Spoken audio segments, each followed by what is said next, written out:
तपस्विभ्योऽधिको योगी ज्ञानिभ्योऽपि मतोऽधिकः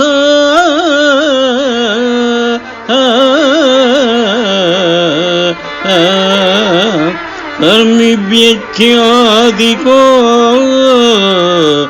योगी तस्माद् योगी भवार्जुन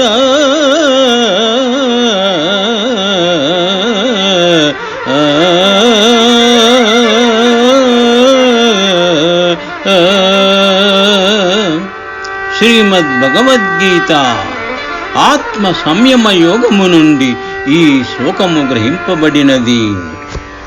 శ్రీకృష్ణ భగవానుడు అర్జునునకు ధ్యానయోగి యొక్క ఆధిక్యతను ఇచ్చట తెలియపరచుచున్నారు.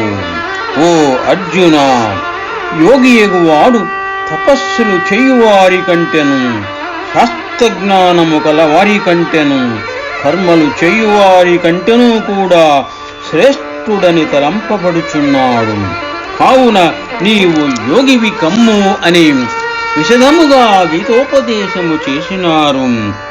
ఎట్లన ఏది జీవుని పరమాత్మ పదమునకు సమీపమున చేర్చునో, లేక దేని ద్వారా జీవుడు ఆత్మకు అతి సన్నిహితుడై వర్తించునో, అది ఏ తక్కిన వాని కంటే శ్రేష్టమైనది అగును. కావున మనస్సును విషయాదుల నుండి మరలించి అంతర్ముఖమునర్చి ఆత్మయందు స్థాపించువాడే యోగి.